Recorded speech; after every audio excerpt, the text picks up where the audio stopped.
Hey guys, this is the Bush Boardroom. I'm Ziv. This is Dom, g'day.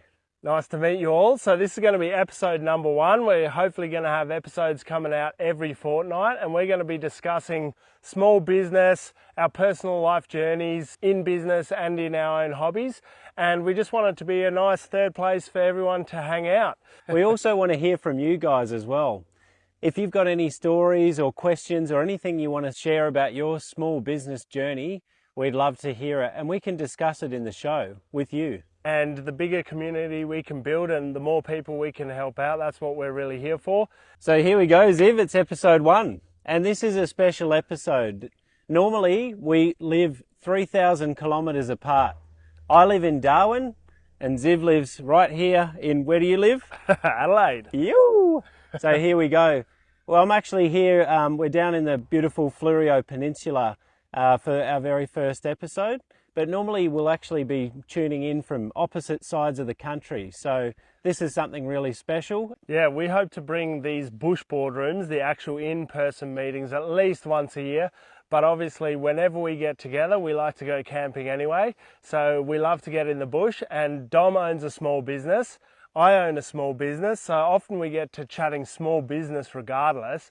And we thought, well, why not just video it? Like today, we just caught up as mates, but also we're doing this thing. We went for a nice bushwalk. We ended up finding the best filming spot where we started.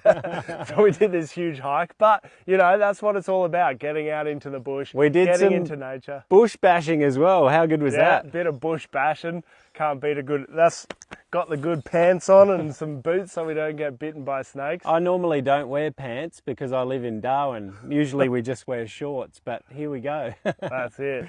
Like we said, we want to just discuss small business. We think it's an underrepresented niche in the Australian market, and a lot of people do it tough. You spend time in small business and you don't have many friends that do it, so a bit of a nice sounding board to hear other people, what our struggles are. You know, Dom, you've had some struggles, I've certainly had some struggles. We won't be leaving anything out, but also successes. That's why me and Dom first started chatting, isn't it, Dom? Yeah, that's right. We've both started our journeys in different ways, and we are good friends. We've known each other actually since high school. We've known each other for a very long time, and we both came to business in different ways. Ziv, what was your first business? I started a party hire company back when I was working in the mines, had a bit of spare cash and thought I'd spend it on a nice sound system, and then started throwing events. We had a generator and a sound system. I can personally vouch that the name of Ziv's business was called Party Boys Party Hire, and they certainly threw some good parties. So even if the business didn't turn out the way that you thought it might, a lot of people had a great time anyway. So that's definitely a win. The only young and dumb ones, you know. Or maybe twice. Well, yeah. And I started that as a partnership, you know. It was the first business I went into. Then I did an apprenticeship. I became a carpenter, so the next business I had was a sole trader under an ABN. A lot of tradies would be familiar with that sort of setup. And then the business that I'm running now, I moved on from my carpentry to become a builder, and now I'm running a company, so another sort of small business structure. I have had more than 5 employees, but at the moment I'm sitting under 5. I'm at 4, including myself. Although we have, like my bookkeeper, she's a regular subcontractor, but they're still subcontractors. So yeah, I'm in the very small business, and typically we turn over, you know, a small amount of money. Although with builders it gets inflated a bit because houses cost a lot of money. What about you, Dom? Yeah, so my first business was actually a cocktail bar up in Darwin. It's called Dom's Bar, which I sold last year. So that was the end of my first business journey, 5.5 years. I opened it 3 months before COVID-19 hit and all venues had to close across Australia. So I actually thought my business was over after 3 months, Ziv. It was a pretty crazy time. Yeah. I started my business in COVID as well. Imagine starting a building business in COVID.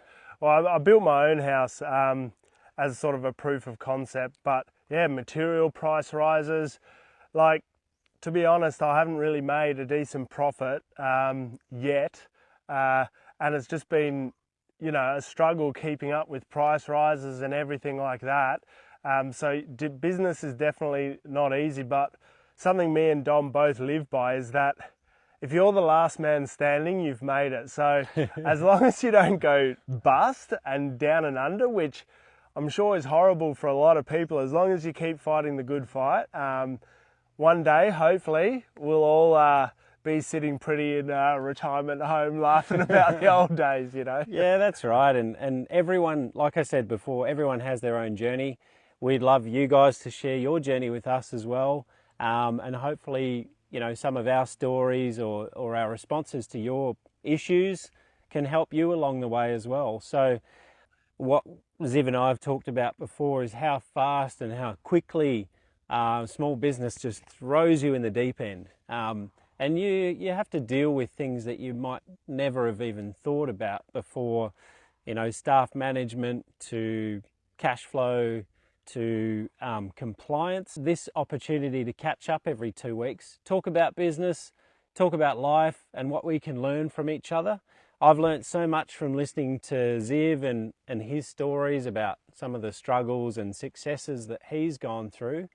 And hopefully he's learnt something from my stories as well. And the more that we share, the more that we can guide each other and help each other, everyone wins. And this is a community. We invite you guys as a community to join us on the journey so that we can all grow together.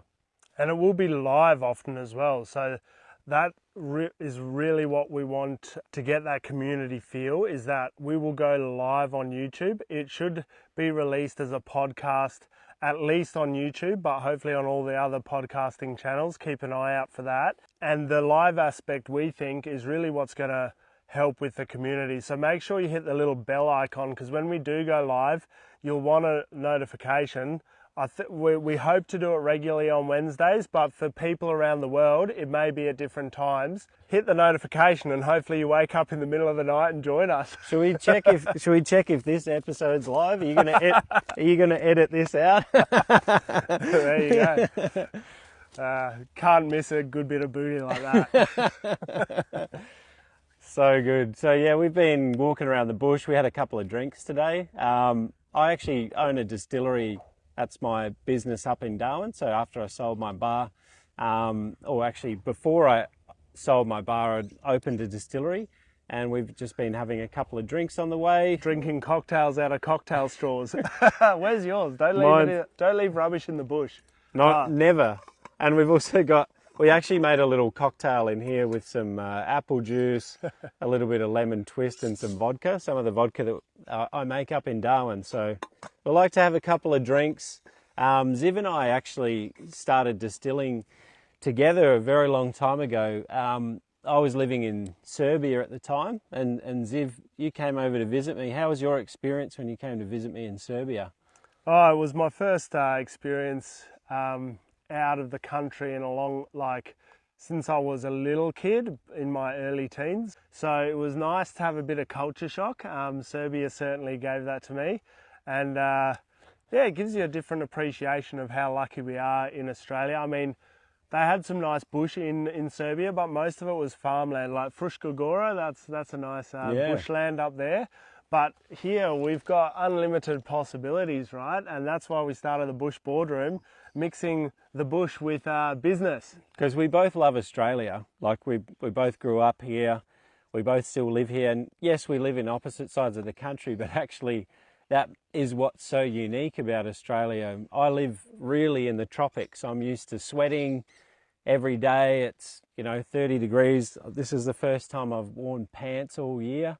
I'm used to shorts and t-shirt weather, but Australia, there's so much to see. So during this series, we're also going to try and get out to the bush as much as we can, whether it's on our own, whether it's together, like today. We'd like to show you some different parts of the country as well.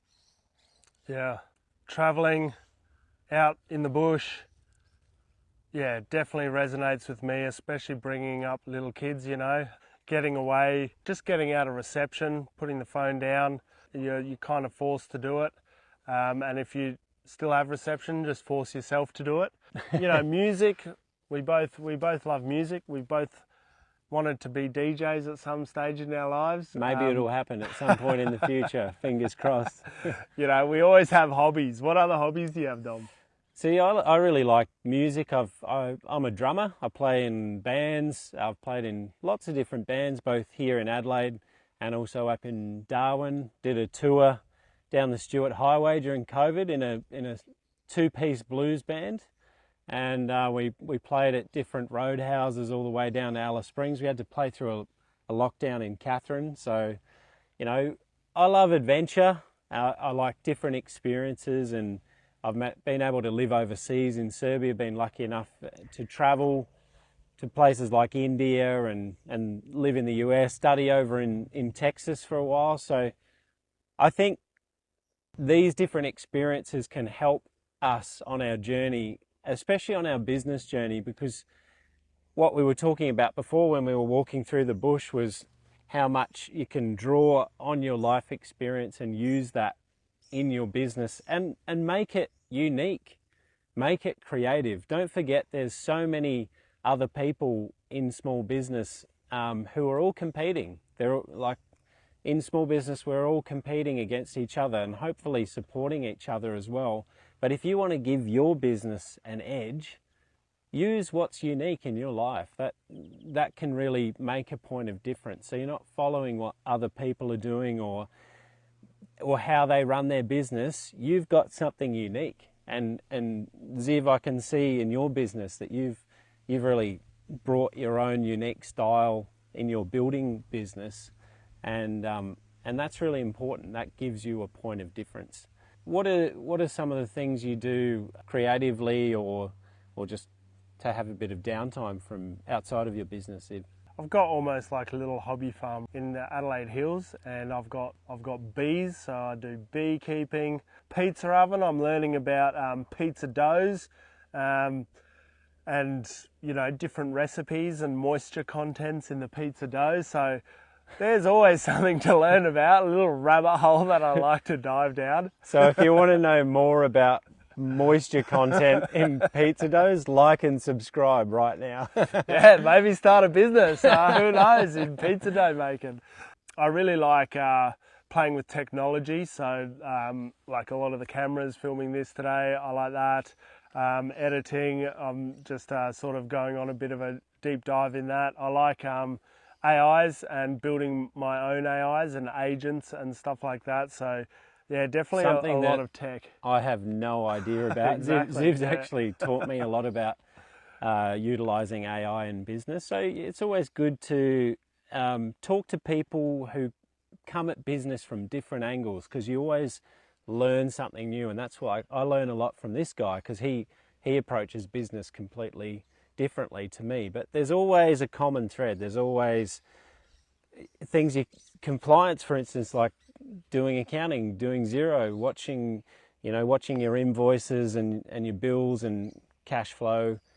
These are things that you can't avoid in Australia. So also for context, we're talking about small business in Australia. So that's what we'll be talking to you about. Of course, business is done differently all around the world, and we'd love to learn more from you guys. We'd love to learn about what struggles or what different situations you have in your business, maybe outside of Australia as well.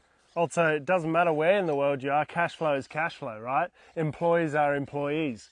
You know, you deal with employees a certain way. Are you lenient? Do you give them the axe? Dom is keen on giving them the axe. Look at him. So as soon as I said it, he jumped up and started axing. You know, how you hire people, how you fire people, all of that is synonymous. Yes, there's different cultures and there's different expectations, but really running a business, there is a lot of commonalities that you'll find around the world. And maybe crazy rich Swiss people will like a laid back Aussie podcast on how we, you know, have an afternoon knockoff beer. I'm sure in Switzerland they do that as well. I know from first-hand Another experience. commonality that we all have is we all make mistakes. Yeah, we're all human. So, and that's how you learn. Honestly, if someone hasn't made any mistakes, you'd have to question whether they're actually doing business at all, because it happens on a daily basis. And if you don't make mistakes, you're not going to learn anything. Yeah, that's the quickest way to learn. You can either go and do a uni degree and maybe you'll remember some of it, but I can guarantee you if you make a really bad mistake, you'll remember that longer than you'll remember anything you read out of a textbook. Yeah, that's right. And we also have completely different educational backgrounds. I mean, we went to school together, we went to high school together, but I went and studied, I did a Bachelor of Science. I majored in geology and botany, so environmental science. Another reason why I love being here in the bush. But Ziv took a different journey, as he was talking about. You were studying as well, Ziv, but in a different way. Yeah, well, I studied in the pub. I think we both I worked as a pub. glassy in a bar, just living my best life for a year there or two. No, but also during your apprenticeship as well. Yeah, I did mature age apprenticeship at the age of 24, so there's a lot of time between 6 years between 18 and 24 where I worked from bar jobs to mining, oil and gas, travelling on outback stations, a whole diverse sort of range of things, and then had that side business in the party business. But I was thinking back on it, there was two things when I was a kid that I told my parents I wanted to do. One was I did like a certificate 1 in automotive mechanic fundamentals, which is, you know, it's like a pre-SACE VET course. That's being a mechanic? No, it's like fundamentals, like how an engine works, but Right. you got a certificate. I did that during year 10 on the side. But I also said that I wanted to do small business, because starting a mechanic shop, you got to know small business. And at the time I was thinking, yeah, small business was something that interested me. But then I finished year 12 and got into the employment workforce, but then it's sort of come a full circle. I did end up at 24 doing a trade. It wasn't mechanics, but it was carpentry. But I had new goals at that stage. I wanted to build my own house one day, and so that aligned with like a longer term life goal. I think life goals or big goals are really important if you want to be successful in business and in your personal life. I disagree. Oh, do you? Yeah. What have you done that didn't require a goal to work towards that has been wicked? I think that not having a goal is actually great, because it also means you can move and you're not held by expectations as well. Sure, but the question was, what great success have you had without having it as a goal? Yeah, it would be no. There you go. But what I'm saying is not about that. It's more about the fact that sometimes you don't have the answer for everything, and no one really knows what's happening. Like, there's so many mysteries in life, and I think that's a very special part of it. Yes, it's important to have goals, and I've certainly got clear goals of where I want to go to now, but there's been points in my life where I don't really know where I'm going, but that's also important, because through that chaos, then that's how and working through that's how something new is born. So that's what I mean by sometimes not having a goal can be a really good thing. Yeah. I mean, when I started my apprenticeship, I just wanted any apprenticeship. It could have been electrician. So yeah, sometimes that destiny comes into play, I guess. Like, I would have probably been happier being a plumber or an electrician, because it would have meant more money. And it also would have been showing your ass crack more. Yeah. Plumber's bum, as we call it in Australia. Yeah, plumber's crack. But yeah, I agree with you. The destiny part of it is comes big. into play a bit. So Yep. follow your destiny a bit, and life does come the full circle. Like I said, I didn't know what I really wanted to do after leaving school, but then it came around full circle to something that I already knew kind of that I wanted to do. So yeah. Yeah, and I feel exactly the same way, because when I studied environmental science, I didn't know what I was going to study at uni. I started off in an arts degree, but I just found it really boring. And then I studied, one of my first year subjects was geology, and that was the only science subject, and I loved it so much. So I switched from arts to science, and then I was just hooked on conservation. I've always been passionate about nature. Moved up to the Northern Territory 10 years ago, and I was working as a ranger in the bush. working with Indigenous rangers in the middle of Arnhem Land. It was just an amazing experience. I'm so lucky for that. And then I left conservation, and then I started my bar. And even though that seems like such a different pathway to take, it's funny now, starting a bar meant that I was then working with alcohol, which when I first left school and when we were traveling overseas, and I was living overseas, learnt how to make alcohol. And now with my business, my goal is actually to use the profits from our business to go back into conservation. So there's that full circle again.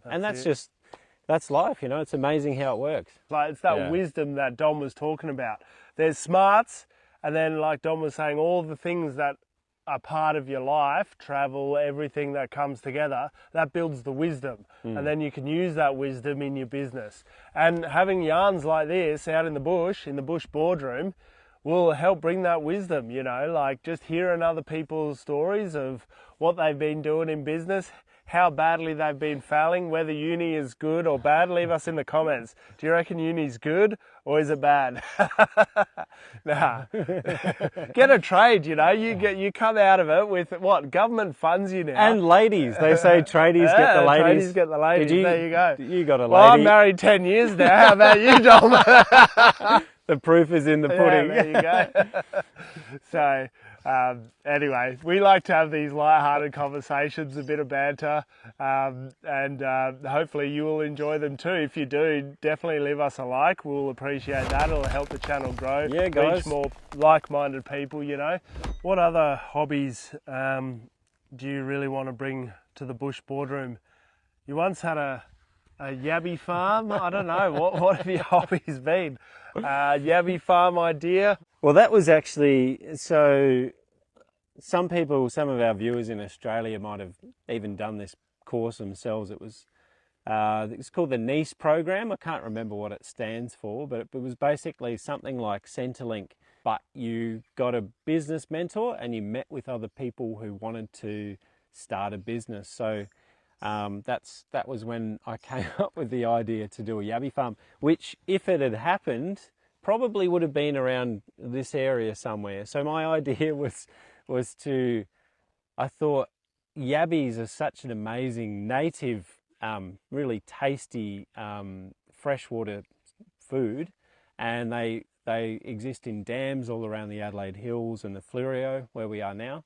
So my idea was actually to harvest yabbies from different properties to make them into a commercial product, because I saw an opportunity in the market to farm, harvest and use existing property. I also looked into what the costs would be. Yeah, this is from a long time ago, and that's what else you get if you tune into the Bush Boardroom. You get free business. We'll tell you how to set up a whole business from scratch right here. So hit that subscribe button.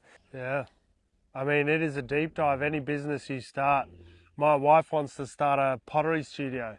She's getting some business advice from the ye-old guru. Is she subscribed yet? Oh, yeah, maybe. Yeah, I should get her onto it. Yeah, get some business advice from the Bush Boardroom.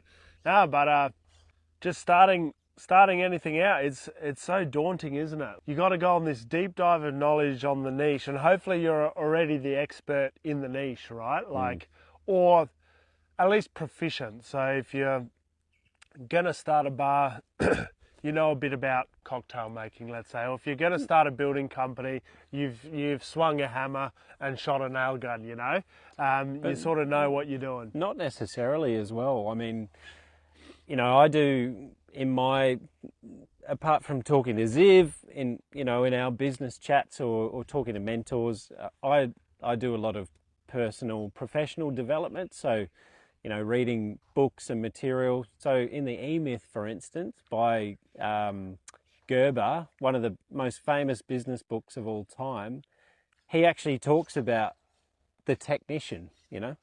So if you're good at something, then you'll usually start a business based on that skill. But as Gerber points out in his book, just because you're good at something doesn't mean you're good at running the business. And what an entrepreneur needs to be able to do is to be able to operate the business. You might be really good at making pottery, or you might be really good at making cocktails, but if you can't manage the overall business, then you're not going to have a successful business. So I think that's good as an entrepreneur mindset, but I don't think it's good as your first business. I think if you had to, say, learn two things or scale up quickly where you have the technician employed straight away or multiple technicians, with a bar, it could be okay. You just hire a few bartenders, but with, say, a carpentry business, if you didn't know carpentry and went out and started contracting carpentry work and you didn't know what you were doing, it would be hard. So I think for your first business, it is good to go off the back of what you know, so that one piece of the puzzle is already figured out and you can focus on the business side of things so that you can get that business acumen. yeah, like you're a builder, for instance, you're a builder. So you have that skill set, and yes, it's one less thing to think about. But there's really no shortcuts. I think that's what I've learnt in my 6 years of being in business, is that there is no shortcuts. And you also touched on people who've studied business. Let's say you've done an MBA, but I've met a lot of people who've studied MBAs, but they don't have the faintest clue about running a business. And I think that comes back to just doing it, just throwing yourself in there. And I knew absolutely nothing about business. There's no one in my family, in my immediate family, who's been in business before. So I had to learn everything from scratch. I actually started, my first business started from me and a friend, that was Dev, traveling to Cuba and Mexico, and we were drinking at bars, multiple bars every day. We visited 87 bars on that trip, and that was all business research, by the way, because at the end of that trip, we were talking about, what are your plans? It was the end of 2018. We were talking about, what are your plans for 2019? And one of the ideas I had was to start a bar. And that's all I did. I got back to Australia. I was really quite exhausted because we'd been partying for 6 weeks straight. And I just got onto Google and I searched how to get a liquor license in the Northern Territory. All I had was an idea in my head, just a vision of a neighborhood bar somewhere where you don't have to go into the city in Darwin. You can just go somewhere close in the neighborhood, meet with people, have a nice drink with a good atmosphere. And that's all I had. All I had was a vision. I had no knowledge, and then everything, I never deviated from that vision, and I think that's how I was able to start my first business, was just sticking to that vision. Everything else you can learn on the way. Yeah, vision and good work ethic. Yeah, I think capital, you can bootstrap anything. If you can work 9 to 5, work hard, keep on task, on goal, just keep plugging away no matter what the setback, no matter what happens, and you just keep plodding, you're bootstrapping it, and you've got the vision of what you want. You can make anything happen for sure. It's a lot of hard work too, and I think that turns a lot of people off from small business. Over the years, I've learnt that I don't want to work 70-hour weeks. I want to have a normal life. I want it to be more sustainable. But there is always times in small business where you're just going to have to drop everything. You've probably had weeks where you've barely seen your family.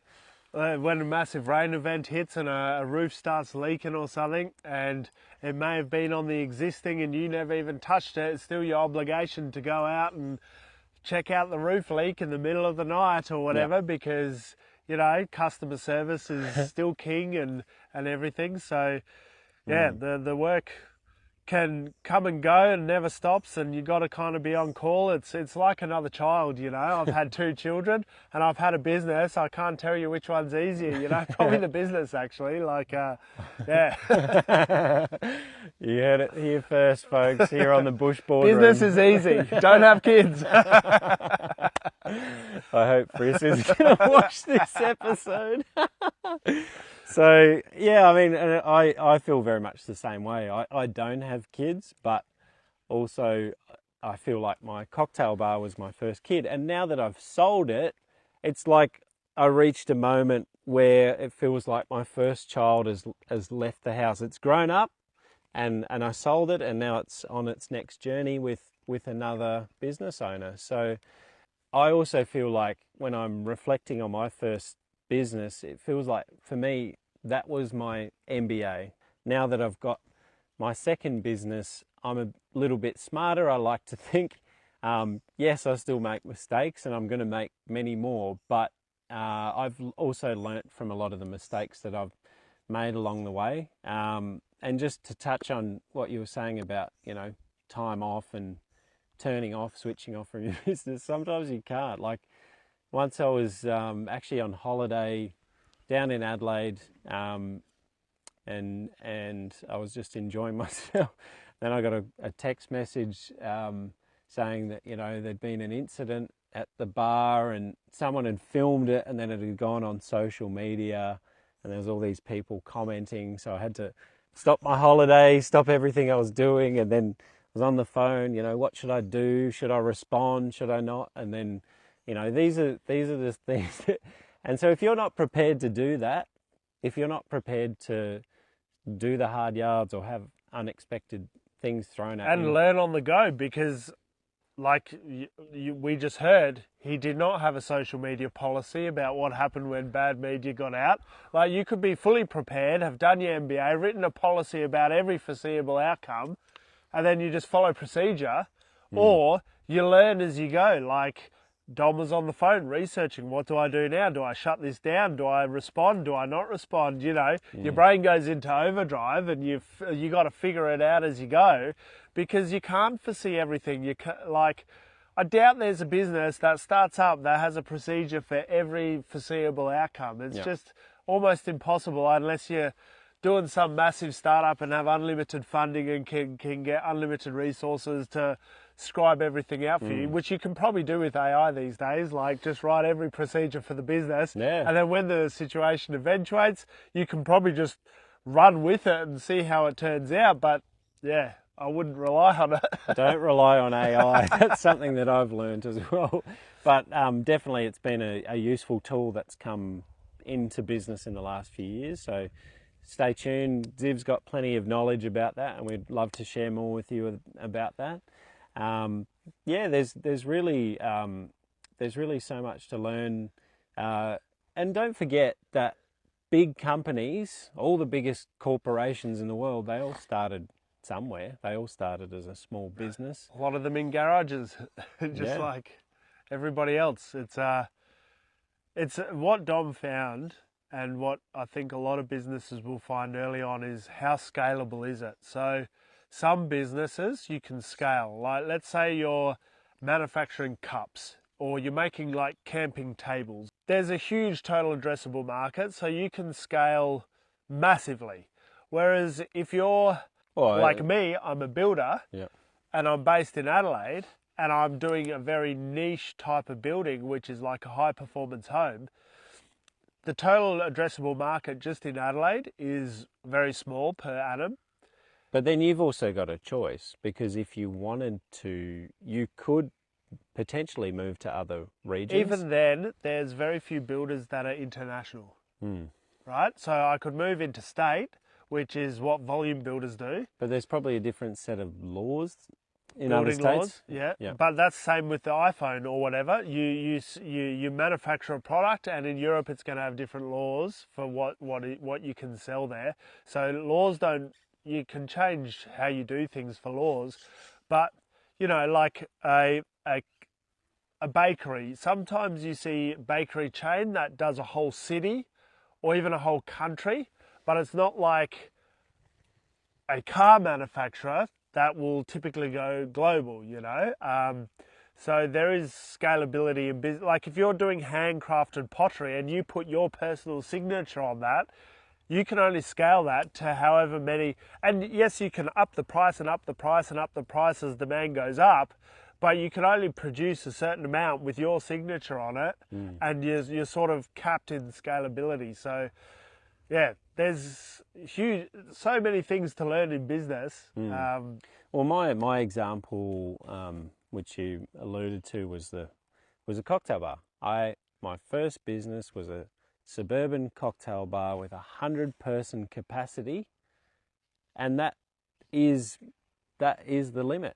That is actually the limit of how many customers I can serve at one time. So I'm licensed just for that area, and I think that's one of the reasons that I like changing. I liked changing into the business which I'm in now, because I'm making product now which is a scalable product. I'm making gin and vodka which can be shipped all over the world. So yeah, there's lots of things to consider, but it's also driven by what you're interested in. And I think it's important when you start out in business also to just start with an idea in your mind about where do I want this to go? How big do I want this to be? And is my business going to allow me to get there? Because if you're happy just to make pots and be your own boss and run on an ABN as a sole trader and make pots, you can have a fantastic business. If you enjoy that lifestyle,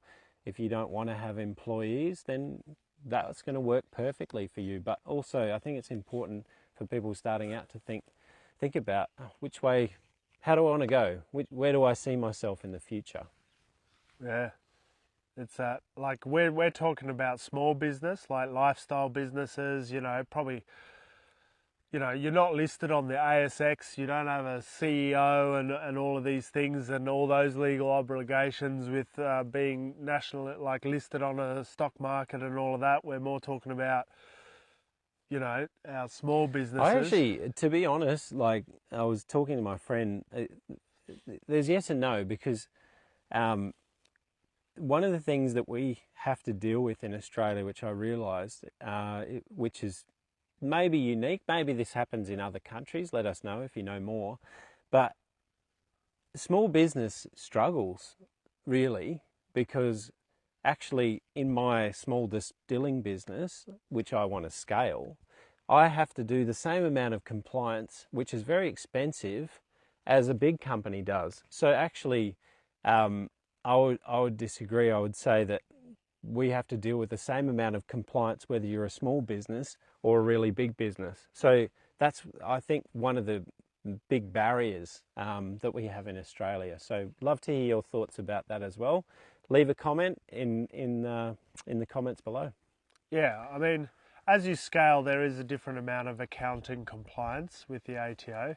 And then there's a totally different level of compliance with being a listed company. But yes, it is sort of the economies of scale, right? Yeah. Like if you're a builder, you hold a builder's license, whether you're a national builder or like a tiny little builder. Yeah, so you're going to be get insurance, in the same level. Well, obviously bigger companies are going to need more insurance to cover the cost of the scale, but you still need that basic insurance just to start doing business. Before you even step foot onto a building site, you need that business insurance. Yeah. Anyway, we're not experts about running, ASX listed corporations. Don't listen to us on that advice. We're here for small business. Small business all the way. Yeah, so thanks so much for joining us for our first episode. Is there anything else you want to talk about? I think that rounds it out. Sorry for the little loop-de-loops and the walk around the garden path, but that's what we're here for. It's literally a yarn, We're just here to chat. We're going to be a bit rusty at the start, but as we grow, you'll grow with us, hopefully. So join us for the journey. Yeah, it's been great having you guys here for our very first episode. We're super excited. Next time we'll probably be again on opposite sides of the country. I'll be joining from Darwin. My name's Dom. Thanks for joining us, and it's Ziv. And if you're still here, mate, smash that like and subscribe. Why not? You made it all the way to the end, so just cheers, guys. And maybe if one more, we can have a little cheers for our first episode. I got us a little treat. Yeah, I need that. You might have noticed I'm a bit on the nose with a bit of a flu. This'll kill it, that's for sure. We got some of my beautiful speargrass vodka from Darwin. And the inaugural cheers. Cheers to the first episode. You go first. I'll go swig second, first. I don't want to catch your germs. Cheers. If it's good vodka, there should be no germs. And no burn as well. Zdravia. Nice driveway. Cheers, guys. Join us next time on the Bush Boardroom. Woo! There's even a piece of grass in there. What a treat. Get those vitamins. You. Cheers, Dom. Guys. Thank you very much. Thanks, Ivy. The boardroom is closed. Bush Boardroom is closed.